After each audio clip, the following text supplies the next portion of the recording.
حضرت بلال رضی اللہ تعالیٰ عنہ۔ بسم اللہ الرحمن الرحیم۔ السلام علیکم۔ اللہ کے نام سے شروع جو بڑا مہربان نہایت رحم کرنے والا ہے۔ تمام تعریفیں اللہ کے لیے ہیں، وہی تمام جہانوں کا رب ہے۔ ہم اس سے مدد کے طلبگار ہیں اور ہم اس چیز کی گواہی دیتے ہیں کہ اللہ کے سوا کوئی معبود برحق نہیں۔ ہونٹ موٹے، رنگ کالا، مگر سرور انبیاء صلی اللہ علیہ وسلم فرماتے ہیں، اے بلال، میں نے جنت میں اپنے قدموں سے پہلے آپ کے قدموں کی آہٹ سنی ہے۔ وہ بلال جو حبشی نسل کے غلام تھے، مگر جب اسلام قبول کرتے ہیں تو سیدنا صدیق اکبر جیسے جلیل القدر صحابی آپ کو اپنا سردار کہہ کر بلاتے ہیں۔ آج ہم بات کریں گے انہی بلال رضی اللہ تعالیٰ عنہ کے بارے میں۔ آپ رضی اللہ تعالیٰ عنہ کون تھے؟ آپ کا شجرہ نسب کیا ہے؟ حبشی بلال سے سیدنا بلال تک کا سفر کیسا تھا؟ آپ کے اخلاق و آداب کے متعلق بات کریں گے۔ اس کے ساتھ ساتھ آپ کو حضرت بلال رضی اللہ تعالیٰ عنہ کے عشق رسول کے واقعات بھی سنائیں گے۔ آپ کا نام بلال، ابو عبداللہ کنیت، والد کا نام رباح اور والدہ کا نام حمامہ تھا۔ آپ حبشی نژاد غلام تھے، لیکن مکہ میں ہی پیدا ہوئے۔ حضرت مقبول فرماتے ہیں، جن لوگوں نے حضرت بلال رضی اللہ تعالیٰ عنہ کی زیارت کی ہے، ان لوگوں نے مجھے بتایا کہ آپ کا رنگ گندمی، جسم دبلا پتلا، قد لمبا، پیٹھ میں جھکاؤ تھا اور ہلکے رخسار والے تھے۔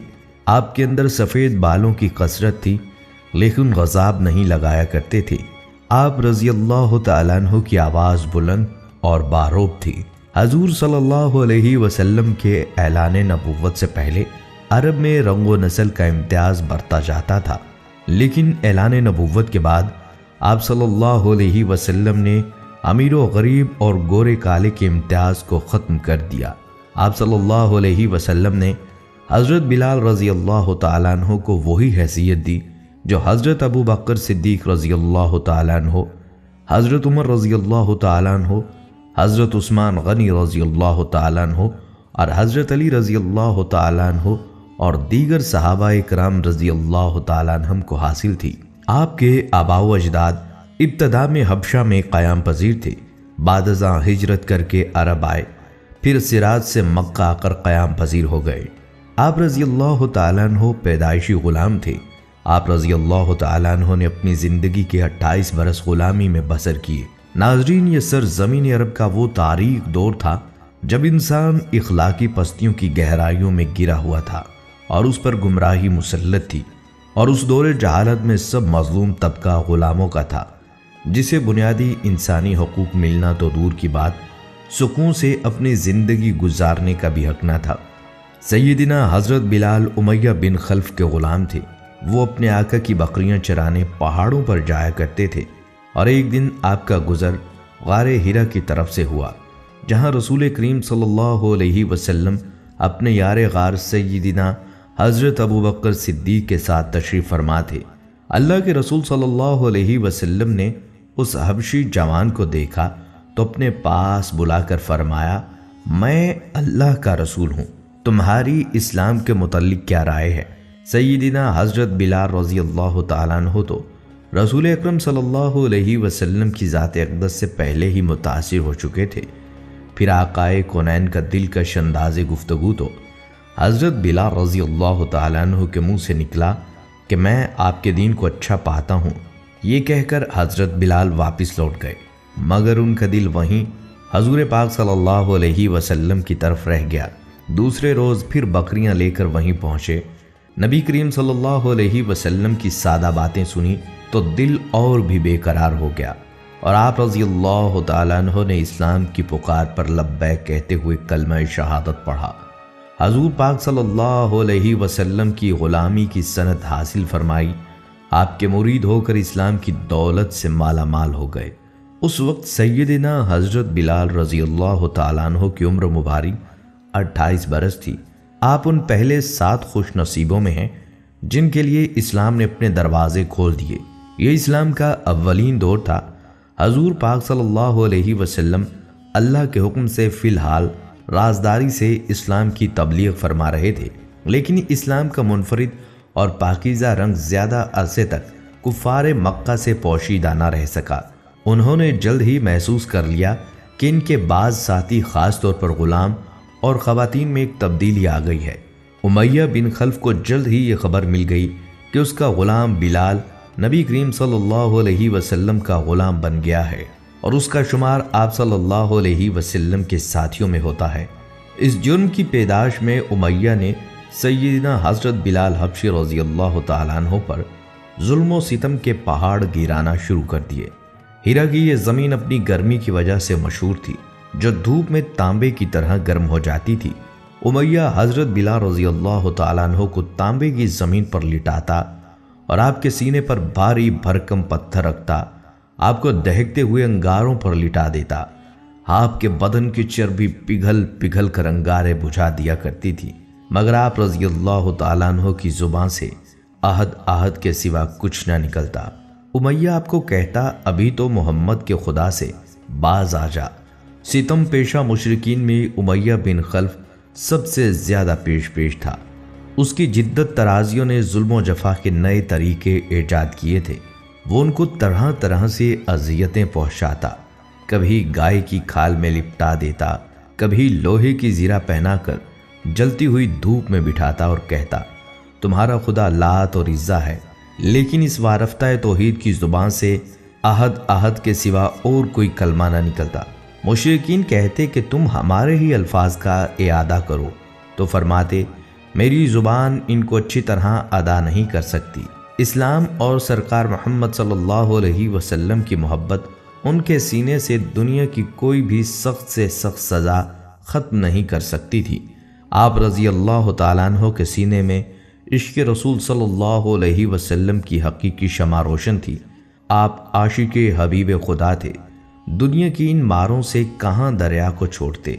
حضرت عمر بن عاص فرماتے ہیں کہ میں نے حضرت بلال کو اس حالت میں دیکھا کہ امیہ نے ان کو ایسی تپتی ہوئی زمین پر لٹا رکھا تھا کہ جس پر اگر گوشت بھی رکھ دیا جاتا تو وہ بھی جل جاتا، لیکن اس حالت میں بھی حضرت بلال اللہ کے سوا کسی بھی دوسرے معبود کا انکار کرتے رہے۔ امیہ نے طیش میں آ کر ان کے گلے میں رسی ڈال دی اور انہیں مکے کے شریر لڑکوں کے حوالے کر دیا۔ وہ بدبخت لڑکے آپ کو مکہ کی وادی میں گھسیٹتے پھرتے تھے اور تپتی ہوئی انگارہ ریت پر اوندھے منہ ڈال دیتے تھے اور آپ پر پتھروں کا ڈھیر لگا دیتے تھے۔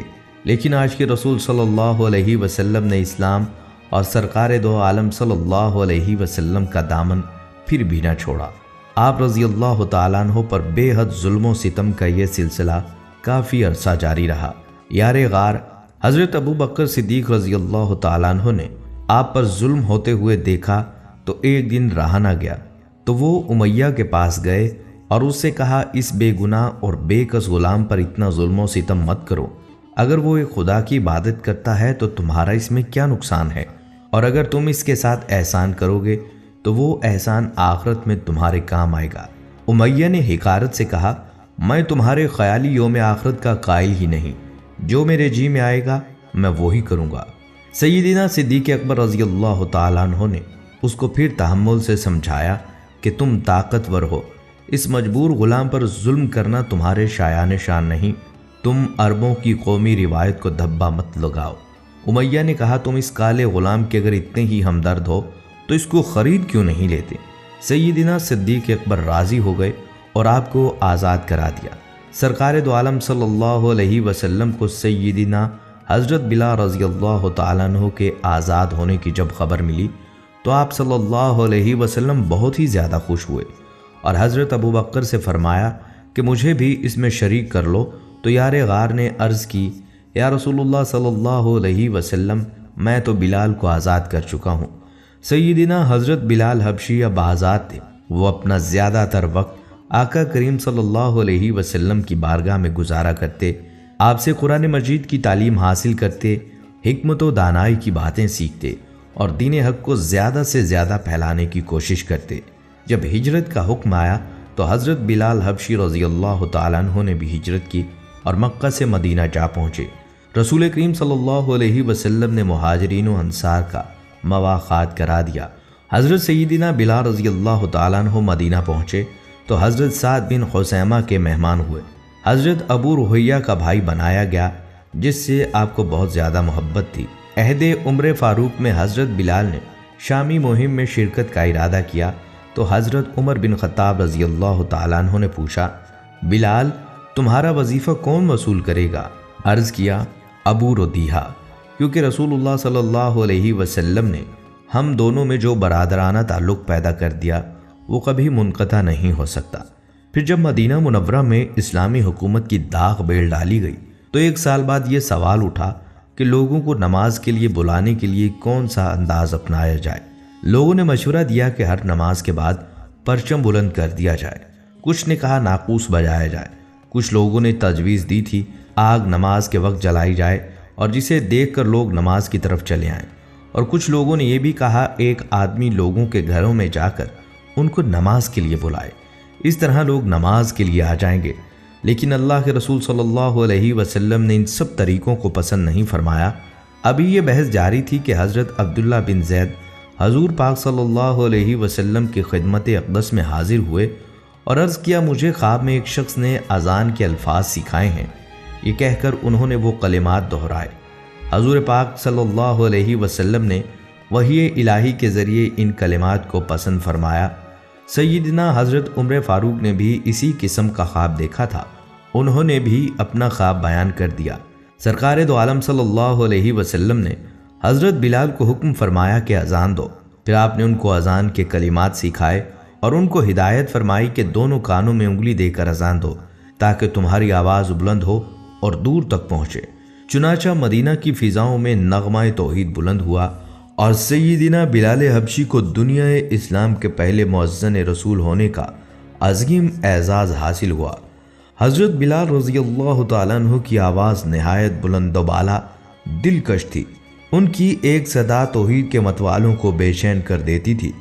مرد اپنا کاروبار، عورتیں شبستان، حرم اور بچے کھیل کود چھوڑ کر والہانہ ان کے ارد گرد جمع ہو جاتے۔ جب تعداد کافی ہو جاتی تو نہایت ادب کے ساتھ آستانہ نبوت پر کھڑے ہو کر کہتے، حی علی الصلاۃ، حی علی الفلاح، الصلاۃ یا رسول اللہ، یعنی یا رسول اللہ نماز تیار ہے۔ غرض آپ صلی اللہ علیہ وسلم تشریف لاتے اور حضرت بلال رضی اللہ تعالیٰ عنہ کی صدائے اللہ اکبر مسلمانوں کو اللہ کے سامنے سر بسجود ہونے کے لیے صف بصف کھڑا کر دیتی۔ حضرت بلال رضی اللہ تعالیٰ عنہ رسول خدا صلی اللہ علیہ وسلم کے سچے عاشق اور شیدائی تھے۔ دربار نبوی صلی اللہ علیہ وسلم سے آپ رضی اللہ تعالیٰ عنہ کو مؤذن اسلام اور خازن خادم سرکار کا شرف حاصل ہے۔ آپ رضی اللہ تعالیٰ عنہ کی قدر و منزلت کا اندازہ ان احادیث مبارکہ سے بخوبی لگایا جا سکتا ہے۔ ایک مرتبہ سرکار دو عالم صلی اللہ علیہ وسلم نے فرمایا، بلال جنت میں سب سے پہلے داخل ہوگا۔ صحابہ کرام نے پوچھا، یا رسول اللہ صلی اللہ علیہ وسلم آپ سے بھی پہلے؟ آپ صلی اللہ علیہ وسلم نے فرمایا، ہاں مجھ سے بھی پہلے۔ میں جس ناقہ پر سوار ہوں گا اس کی مہار بلال نے تھامی ہوگی، اس طرح وہ مجھ سے بھی پہلے جنت میں داخل ہوگا۔ ماشاءاللہ کیا شان ہے عاشق صادق کی، اور اس وقت ان کی عظمت کا کیا عالم ہوگا جب یہ عاشق نبی محترم صلی اللہ علیہ وسلم کی قصبہ کی مہار تھامے جنت کی معطر فضاؤں میں داخل ہو رہا ہوگا۔ آپ رضی اللہ تعالیٰ عنہ حضور اکرم صلی اللہ علیہ وسلم کی خدمت کے فرائض بجا لاتے رہے۔ پیکر محبت و وفا حضرت بلال رضی اللہ تعالیٰ عنہ غزوات و امن اور سفر و حضر میں ہر وقت ایک خادم، محافظ اور جان نثار کے طور پر سید الابرار حضرت محمد صلی اللہ علیہ وسلم کے ہمراہ رہتے تھے۔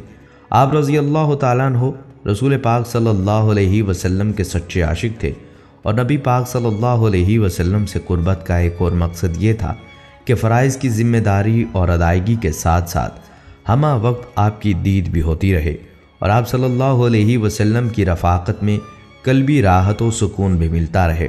دربار نبوت میں بھی جب کوئی حضور صلی اللہ علیہ وسلم سے ملاقات کے لیے حاضر ہوتا تو پہلے پاسبان رسول حضرت بلال سے ملنا پڑتا۔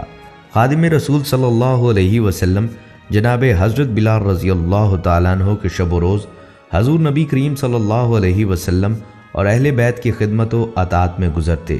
حضرت بلال رضی اللہ تعالیٰ عنہ غزوہ بدر سے لے کر غزوہ تبوک تک ہر جنگ میں حضور صلی اللہ علیہ وسلم کے ہمراہ رہے۔ جنگ کے دوران آپ رضی اللہ تعالیٰ عنہ کی ذمہ داری منتظم کی ہوتی تھی۔ خطبہ حجۃ الوداع کے موقع پر بھی آپ صلی اللہ علیہ وسلم کے ہمراہ تھے۔ حضرت بلال رضی اللہ تعالیٰ عنہ تمام مشہور غزوات میں شریک تھے۔ غزوہ بدر میں انہوں نے امیہ بن خلف کو تہہ تیغ کیا، جو اسلام کا بہت بڑا دشمن تھا اور خود ان کی ایذا رسانی میں بھی اس کا ہاتھ سب سے زیادہ تھا۔ رسول اللہ صلی اللہ علیہ وسلم کے بعد اب مدینہ میں بلال بن رباح رضی اللہ تعالیٰ عنہ کا دل نہیں لگتا تھا۔ یہی وجہ تھی کہ انہوں نے یہ فیصلہ کیا کہ ملک شام میں جو اسلامی فوج رومیوں کے خلاف برسر پیکار ہے، میں بھی وہاں چلا جاؤں اور اپنی باقی زندگی ان سپاہیوں کے شانہ بشانہ اللہ کے دین کی سربلندی میں گزار دوں۔ چنانچہ اس بارے میں حضرت بلال رضی اللہ تعالیٰ عنہ نے رسول اللہ کے اولین جانشین اور خلیفہ وقت حضرت ابوبکر صدیق رضی اللہ تعالیٰ عنہ سے اجازت چاہی، مگر حضرت ابوبکر رضی اللہ تعالیٰ عنہ نے منع کر دیا اور اصرار کیا کہ بلال آپ ہمیں چھوڑ کر مت جائیے۔ لیکن بلال جانے پر مصر تھے۔ دونوں جانب سے اصرار و انکار کا سلسلہ چلتا رہا۔ آخرکار حضرت بلال رضی اللہ تعالیٰ عنہ نے حضرت ابوبکر صدیق رضی اللہ تعالیٰ عنہ کو مخاطب کرتے ہوئے کہا، اگر آپ اس وجہ سے مجھے جانے کی اجازت نہیں دے رہے کہ آپ نے مجھے مکہ میں امیہ سے خرید کر آزاد کیا تھا، تب تو ٹھیک ہے، لیکن اگر آپ نے مجھے محض اللہ کی رضا کی خاطر آزاد کیا تھا تو میری آپ سے گزارش ہے کہ مجھے مت روکیے، مجھے جانے کی اجازت دے دیجیے۔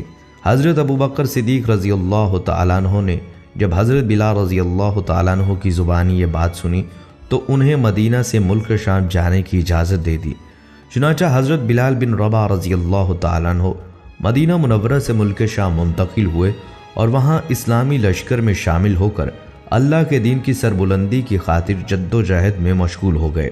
حضرت ابوبکر صدیق کے بعد حضرت عمر فاروق رضی اللہ تعالیٰ عنہ نے مسند خلافت پر قدم رکھا تو انہوں نے پھر شرکت جہاد کی اجازت طلب کی۔ خلیفہ اول کی طرح خلیفہ دوم نے بھی ان کو روکنا چاہا، لیکن جوش جہاد کا پیمانہ لبریز ہو چکا تھا۔ بے حد اصرار کے بعد اجازت حاصل کی اور شامی مہم میں شریک ہو گئے۔ حضرت عمر بن خطاب نے 16 ہجری میں شام کا سفر کیا تو دوسرے افسران فوج کے ساتھ حضرت بلال رضی اللہ تعالیٰ عنہ نے بھی مقام جابیہ میں ان کو خوش آمدید کہا اور بیت المقدس کی سیاحت میں ہم رکاب رہے۔ ایک روز عمر بن خطاب نے ان سے آذان دینے کی فرمائش کی تو بولے، گو میں عہد کر چکا ہوں کہ آپ صلی اللہ علیہ وسلم کے بعد کسی کے لیے اذان نہ دوں گا، تاہم آج آپ کی خواہش پوری کروں گا۔ یہ کہہ کر آپ نے آذان کے لیے آواز بلند کی اور تمام مجمع بیتاب ہو گیا۔ حضرت عمر بن خطاب رضی اللہ تعالیٰ عنہ اس قدر روئے کہ ہچکی بن گئی۔ حضرت ابو عبیدہ اور حضرت معاذ بن جبل بھی بے اختیار رو پڑے۔ غرض سب کے سامنے عہد نبوت کا نقشہ کھنچ گیا اور تمام سامعین نے ایک خاص کیفیت محسوس کی۔ حضرت بلال رضی اللہ تعالیٰ عنہ کو ملک شام کی سرسبز و شاداب زمین پسند آ گئی۔ انہوں نے خلیفہ دوم سے درخواست کی کہ ان کو اور ان کے اسلامی بھائی حضرت ابو ردیحہ کو یہاں مستقل سکونت کی اجازت دی جائے۔ یہ درخواست منظور ہوئی اور ان دونوں نے قصبہ خولان میں مستقل اقامت اختیار کر لی۔ آپ رضی اللہ تعالیٰ عنہ جب شام کے شہر حلب میں چلے گئے، تقریباً 6 ماہ بعد خواب میں حضور صلی اللہ علیہ وسلم کی زیارت نصیب ہوئی۔ آپ صلی اللہ علیہ وسلم نے فرمایا، اے بلال، تو نے تو ہمیں ملنا ہی چھوڑ دیا، کیا ہماری ملاقات کو تیرا جی نہیں چاہتا؟ حضرت بلال رضی اللہ تعالیٰ عنہ خواب سے بیدار ہوتے ہی اونٹنی پر سوار ہو کر لبیک یا سیدی یا رسول اللہ کہتے ہوئے مدینہ کی طرف روانہ ہو گئے۔ جب مدینہ منورہ میں داخل ہوئے تو سب سے پہلے مسجد نبوی میں پہنچ کر آپ صلی اللہ علیہ وسلم کو ڈھونڈنا شروع کیا۔ کبھی مسجد میں تلاش کیا اور کبھی حجروں میں۔ جب حضور صلی اللہ علیہ وسلم کو نہ پایا تو آپ صلی اللہ علیہ وسلم کی قبر انور پر سر رکھ کر رونا شروع کر دیا اور عرض کی، یا رسول اللہ صلی اللہ علیہ وسلم، آپ نے فرمایا تھا کہ آ کر مل جاؤ، غلام حلب سے حاضر ہے۔ یہ کہہ کر بے ہوش ہو گئے اور مزار پر انور کے پاس گر پڑے۔ کافی دیر بعد ہوش آیا۔ اتنے میں سارے مدینے میں اطلاع ہو گئی کہ مؤذن رسول حضرت بلال حبشی آئے ہیں۔ مدینہ طیبہ کے بوڑھے جوان مرد عورتیں اور بچے اکٹھے ہو گئے اور عرض کی ایک دفعہ وہ اذان سنا دیجئے جو محبوب خدا صلی اللہ علیہ وسلم کو سناتے تھے۔ آپ رضی اللہ تعالیٰ عنہ نے فرمایا میں معذرت خواہ ہوں کیونکہ میں جب اذان پڑھتا ہوں تو اشہد ان محمد الرسول اللہ کہتے وقت آپ صلی اللہ علیہ وسلم کی زیارت سے مشرف ہوتا ہوں، آپ صلی اللہ علیہ وسلم کے دیدار سے اپنی آنکھوں کو ٹھنڈک پہنچاتا ہوں، اب کیسے دیکھوں گا؟ بعض صحابہ کرام نے مشورہ دیا کہ حسنین کریمین رضی اللہ تعالیٰ عنہم سے عرض کیا جائے، جب وہ بلال رضی اللہ تعالیٰ عنہ کو اذان کے لیے کہیں گے تو وہ انکار نہ کر سکیں گے۔ ایک صاحب جا کر شہزادوں کو بلا لائے۔ حضرت امام حسن رضی اللہ تعالیٰ عنہ نے حضرت بلال رضی اللہ تعالیٰ عنہ کا ہاتھ پکڑ کر فرمایا، حضرت بلال رضی اللہ تعالیٰ عنہ، ہم آپ سے وہی اذان سننے کے خواہش مند ہیں جو آپ ہمارے نانا جان رسول اللہ صلی اللہ علیہ وسلم کو مسجد نبوی میں سناتے تھے۔ حضرت بلال رضی اللہ تعالیٰ عنہ کو انکار کا یارانہ نہ ہوا، لہٰذا اسی مقام پر کھڑے ہو کر اذان شروع کی جہاں آپ صلی اللہ علیہ وسلم کی ظاہری حیات میں کہتے تھے۔ بعد کی کیفیات روایت میں اس طرح آتی ہیں، جب آپ رضی اللہ تعالیٰ عنہ نے بلند آواز سے اذان کے ابتدائی الفاظ اللہ اکبر ادا کرنا شروع کیے تو اہل مدینہ سسکیاں لے لے کر رونے لگے۔ آپ رضی اللہ تعالیٰ عنہ جیسے جیسے آگے بڑھتے گئے جذبات میں اضافہ ہوتا چلا گیا۔ جب اشہد ان محمد الرسول اللہ کے کلمات پر پہنچے تو تمام لوگ حتیٰ کہ پردہ نشین خواتین بھی گھروں سے باہر نکل آئیں۔ سبھی یوں تصور کرنے لگے جیسے رسول اللہ صلی اللہ علیہ وسلم دوبارہ تشریف لے آئے ہیں۔ رقت و گریہ زاری کا عجیب منظر تھا۔ آپ صلی اللہ علیہ وسلم کے وصال کے بعد اہل مدینہ پر اس دن سے بڑھ کر رقت طاری کبھی نہیں ہوئی تھی۔ ناظرین، حضرت بلال رضی اللہ تعالیٰ عنہ سے ایک دفعہ کسی نے پوچھا، آپ نے پہلی دفعہ حضور نبی صلی اللہ علیہ وسلم کو کیسے دیکھا؟ بلال رضی اللہ تعالیٰ عنہ فرماتے ہیں کہ میں مکہ کے لوگوں کو بہت ہی کم جانتا تھا کیونکہ غلام تھا، اور عرب میں غلاموں سے انسانیت سوچ سلوک عام تھا، ان کی استطاعت سے بڑھ کر کام لیا جاتا تھا، تو مجھے کبھی اتنا وقت ہی نہیں ملتا کہ باہر لوگوں سے نکل کر ملوں، لہٰذا مجھے آپ صلی اللہ علیہ وسلم یا اسلام کا اس طرح سے کسی چیز کا قطعی علم نہیں تھا۔ ایک دفعہ کیا ہوا کہ مجھے سخت بخار نے آ لیا۔ سخت جاڑے کا موسم تھا اور انتہائی ٹھنڈ اور بخار نے مجھے کمزور کر کے رکھ دیا، لہٰذا میں نے لحاف اوڑھا اور لیٹ گیا۔ ادھر میرا مالک جو یہ دیکھنے آیا تھا کہ میں جو پیس رہا ہوں یا نہیں، وہ مجھے لحاف اوڑھ کے لیٹا دیکھ کر آگ بگولا ہو گیا۔ اس نے لحاف اتارا اور سزا کے طور پر میری قمیض بھی اتروا دی اور مجھے کھلے صحن میں دروازے کے پاس بٹھا دیا کہ یہاں بیٹھ کر جو پیس۔ اب سخت سردی، اوپر سے بخار اور اتنی مشقت والا کام، میں روتا جاتا تھا اور جو پیستا جاتا تھا۔ کچھ ہی دیر میں دروازے پر دستک ہوئی۔ میں نے اندر آنے کی اجازت دی تو ایک نہائی متین اور پر نور چہرے والا شخص اندر داخل ہوا اور پوچھا، جوان کیوں روتے ہو؟ جواب میں نے کہا، جاؤ اپنا کام کرو، آپ کو اس سے کیا، میں جس وجہ سے بھی رہوں۔ یہاں پوچھنے والے بہت ہیں لیکن مدعا کوئی نہیں کرتا۔ قصہ مختصر کے بلال رضی اللہ تعالیٰ عنہ نے آپ صلی اللہ علیہ وسلم کو کافی سخت جملے کہے۔ حضور صلی اللہ علیہ وسلم یہ جملے سن کر چل پڑے۔ جب چل پڑے تو بلال رضی اللہ تعالیٰ عنہ نے کہا، میں نہ کہتا تھا کہ پوچھنے والے تو سب ہیں، مدعا کوئی نہیں کرتا۔ حضور صلی اللہ علیہ وسلم یہ سن کر بھی چلتے رہے۔ بلال کہتے ہیں کہ دل میں جو ہلکی سی امید جاگی تھی کہ یہ شخص کوئی مدد کرے گا وہ بھی گئی، لیکن بلال کو کیا معلوم تھا کہ جس شخص سے اب اس کا واسطہ پڑا ہے وہ رحمت للعالمین ہے۔ بلال کہتے ہیں کچھ ہی دیر میں وہ شخص واپس آ گیا۔ اس کے ہاتھ میں گرم دودھ کا پیالہ اور دوسرے میں کھجوریں تھیں۔ اس نے وہ کھجوریں اور دودھ مجھے دیا اور کہا، کھاؤ پیو اور جا کے سو جاؤ۔ میں نے کہا، یہ جو کون پیسے گا؟ میں نے اگر نہ پیسے تو صبح مالک بہت مارے گا۔ اس نے کہا، تم سو جاؤ، یہ پیسے ہوئے مجھ سے لے لینا۔ بلال سو گئے اور حضور صلی اللہ علیہ وسلم ساری رات ایک اجنبی حبشی غلام کے لیے چکی پیستے رہے۔ صبح بلال کو پیسے ہوئے جو دیے اور چلے گئے۔ دوسری رات پھر ایسا ہی ہوا، دودھ اور دوا بلال کو دی اور ساری رات چکی پیسی۔ ایسا 3 دن مسلسل کرتے رہے جب تک کہ بلال ٹھیک نہ ہو گئے۔ یہ تھا وہ تعارف جس کے بدن سے اس لافانی عشق نے جنم لیا، اور آج بھی بلال رضی اللہ تعالیٰ عنہ کو صحابی رسول کے بعد عاشق رسول پہلے کہا جاتا ہے۔ شام کے زمانہ قیام میں آپ رضی اللہ تعالیٰ عنہ نے نکاح کیا تھا۔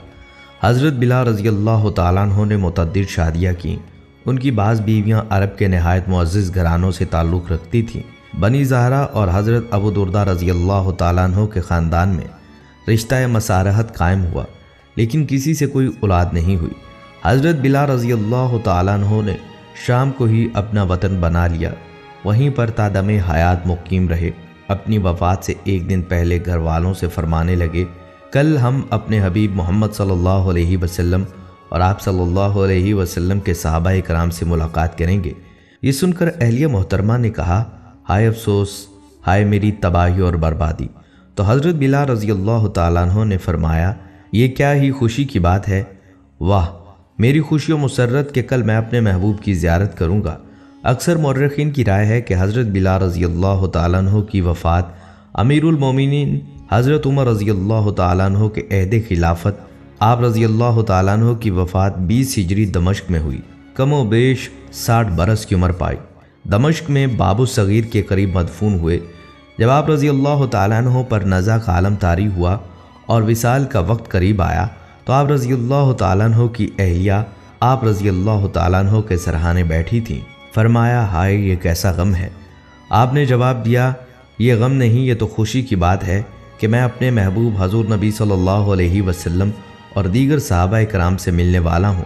جس وقت آپ رضی اللہ تعالیٰ عنہ کے وصال کی خبر حضرت عمر رضی اللہ تعالیٰ عنہ کو ملی تو آپ نے فرمایا، بلال ہمارا سردار تھا اور آج ہمارا سردار فوت ہو گیا۔